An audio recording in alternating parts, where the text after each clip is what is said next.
Hi dears, welcome back. നേന്ത്രപ്പഴം വെച്ചിട്ട് സിമ്പിളായിട്ട് നല്ല ടേസ്റ്റി ആയിട്ടുള്ള ഒരു ഈവനിങ് സ്നാക്കാണ് ഇന്നത്തെ റെസിപ്പി. പിന്നെ കുട്ടികളൊക്കെ സ്കൂൾ വിട്ട് വരുന്ന സമയത്ത് എളുപ്പത്തിൽ എന്നാൽ കുറച്ച് വെറൈറ്റി ആയിട്ട് ഉണ്ടാക്കിയെടുക്കാൻ പറ്റിയ നല്ലൊരു ഐറ്റമാണ്. അപ്പോൾ വീഡിയോയിലേക്ക് കടക്കുന്നതിന് മുമ്പ് ആരെങ്കിലും ചാനൽ സബ്സ്ക്രൈബ് ചെയ്യാതെയാണ് വീഡിയോ കാണുന്നതെങ്കിൽ പ്ലീസ് ഒന്ന് സബ്സ്ക്രൈബ് ചെയ്യുക. പിന്നെ തൊട്ടടുത്തുള്ള ബെല്ലൈക്കണും കൂടെ ഒന്ന് ക്ലിക്ക് ചെയ്യുക. എന്നാലേ ഇനി ഞാൻ പുതിയ വീഡിയോസ് ഇടുമ്പോൾ അതിൻ്റെ നോട്ടിഫിക്കേഷൻസൊക്കെ പെട്ടെന്ന് തന്നെ കിട്ടുകയും ചെയ്യുള്ളൂ. അപ്പോൾ ഈ ഒരു സ്നാക്ക് തയ്യാറാക്കാൻ വേണ്ടി ഞാൻ 3 നേന്ത്രപ്പഴം എടുത്തിട്ടുണ്ട്. നേന്ത്രപ്പഴം ഒരുപാട് പഴുത്തതോ ആവണ്ട, എന്നാൽ തീരെ പഴുക്കാത്തതോ ആവരുത്. പിന്നെ വലിയ പഴമാണ് എടുക്കുന്നതെങ്കിൽ 2 മതിയാവും. ഇനി 3 നേന്ത്രപ്പഴം ഇതുപോലെ വട്ടത്തിൽ കട്ട് ചെയ്തെടുക്കാം.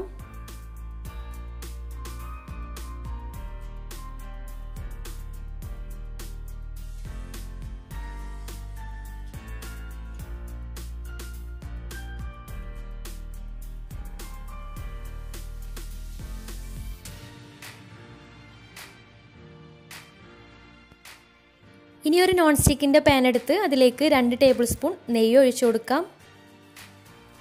നെയ്യ് ഒന്ന് ചൂടായി വന്നാൽ അതിലേക്ക് അണ്ടിയും മുന്തിരിയും ഇട്ടിട്ട് ഒന്ന് ഫ്രൈ ചെയ്തെടുക്കാം. ഒന്ന് ബ്രൗൺ കളർ ആയാൽ കോരിയെടുക്കാം.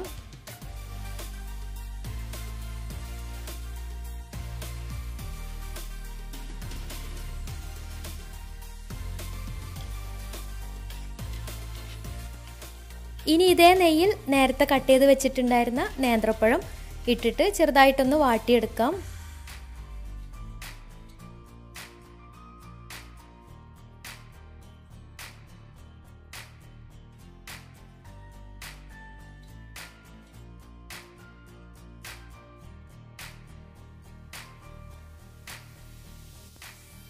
ഇനി 2 ബ്രെഡ് ചെറിയ കഷ്ണങ്ങളാക്കി മുറിച്ചെടുത്തത് ഈ ഒരു പാനിലേക്ക് തന്നെ ഇട്ടിട്ട് ഒന്ന് ചെറുതായിട്ടൊന്ന് ഫ്രൈ ചെയ്തെടുക്കാം.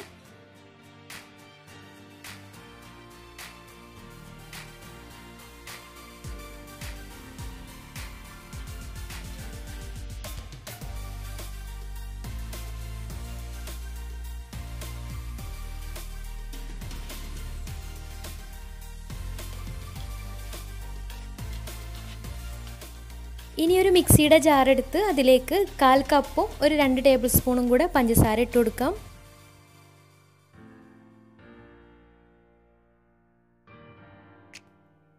പിന്നെ ഇതിലേക്ക് 1/2 കപ്പ് പാലും 4 കോഴിമുട്ട പൊട്ടിച്ചൊഴിച്ചതും കൂടെ ചേർത്ത് കൊടുക്കാം. പിന്നെ എടുക്കുന്ന കോഴിമുട്ട ചെറുതാണെങ്കിൽ ഒരു 5 എണ്ണം എടുക്കാം കേട്ടോ.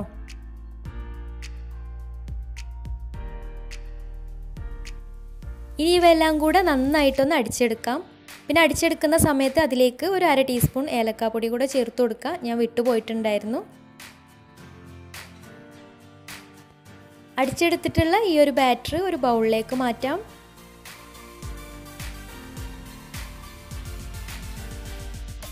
ഇനി ഈ ബാറ്ററിലേക്ക് നമ്മൾ നേരത്തെ ഫ്രൈ ചെയ്ത് വെച്ചിട്ടുണ്ടായിരുന്ന ബ്രെഡും നേന്ത്രപ്പഴവും ഇട്ടിട്ട് നന്നായിട്ടൊന്ന് മിക്സ് ചെയ്തെടുക്കാം. പിന്നെ നേന്ത്രപ്പഴം ഇട്ട് കൊടുക്കുമ്പോൾ അതിൽ നിന്ന് കുറച്ച് മാറ്റി വെച്ചിട്ടുണ്ട്. അവസാനം മുകളിലൊന്ന് ഡെക്കറേറ്റ് ചെയ്തെടുക്കാൻ വേണ്ടിയാണ്.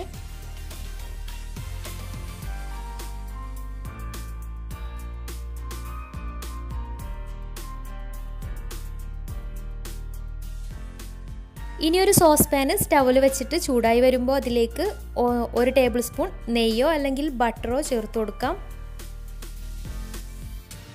എന്നിട്ട് നേരത്തെ മിക്സ് ചെയ്ത് വെച്ചിട്ടുള്ള ബാറ്റർ ഈ ഒരു പാനിലേക്ക് ഒഴിച്ചു കൊടുക്കാം. ഈ സമയത്ത് ഫ്ലെയിം ലോ ഫ്ലെയിമിലായിരിക്കണം കേട്ടോ.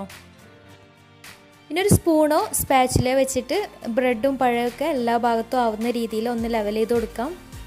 പിന്നെ ഈ ഒരു പാനിൻ്റെ താഴെ അലൂമിനിയത്തിൻ്റെ എന്തെങ്കിലും ഒരു അടപ്പോ അല്ലെങ്കിൽ പഴയ പാനോ ഫ്രൈങ് പാനോ ഉണ്ടെങ്കിൽ അത് വെച്ച് കൊടുക്കണം. അല്ലെങ്കിൽ അടി പിടിക്കാനുള്ള സാധ്യത ഉണ്ടായിരിക്കും. അടി ചെറുതായിട്ടൊന്ന് കരിഞ്ഞു പോകും. പിന്നെ നേരത്തെ മാറ്റി വെച്ചിട്ടുണ്ടായിരുന്ന നേന്ത്രപ്പഴം മുകളിൽ എല്ലാ ഭാഗത്തുമായിട്ട് ഇതുപോലെ വെച്ച് കൊടുക്കുന്നുണ്ട്. ഇപ്പോൾ നിർബന്ധമൊന്നുമില്ല, ഒരു ഭംഗിക്ക് വേണ്ടി വെച്ചു എന്ന് മാത്രം. പിന്നെ ഈ പഴം ബാറ്ററിൽ മുങ്ങി നിൽക്കുന്ന രീതിയിൽ വിരൽ വെച്ചിട്ടൊന്ന് പ്രസ് ചെയ്തിട്ട് ബാറ്ററിലേക്ക് ആക്കി കൊടുക്കാം കേട്ടോ. അപ്പോൾ ഞാനങ്ങനെ ചെയ്തിട്ടില്ലായിരുന്നു. അപ്പോൾ കേക്ക് റെഡിയായി വരുന്ന സമയത്ത് പഴം വേറിട്ട് നിൽക്കും. ഇനി ഇത് അടച്ച് വെച്ച് ഒരു 20 മിനിറ്റ് വേവിച്ചെടുക്കാം. പിന്നെ പഴം ഇട്ട സമയത്ത് തന്നെ ഇതിലേക്ക് അണ്ടിയും മുന്തിരിയും മുകളിലായിട്ട് ഇട്ട് കൊടുക്കുക. അപ്പോൾ ഞാൻ മറന്നു പോയിട്ടുണ്ടായിരുന്നു, കുറച്ച് കഴിഞ്ഞിട്ടാണ് ഇട്ട് കൊടുത്തിട്ടുണ്ടായിരുന്നത്. 20 മിനിറ്റ് കഴിഞ്ഞ് തുറന്ന് നോക്കുമ്പോൾ പോള കറക്റ്റ് റെഡിയായി വന്നിട്ടുണ്ട്. ബാറ്ററൊക്കെ നന്നായിട്ട് ഉറച്ച് വന്നിട്ടുണ്ട്. ഇങ്ങനെ ആയാൽ ഫ്ലെയിം ഓഫ് ചെയ്യാം.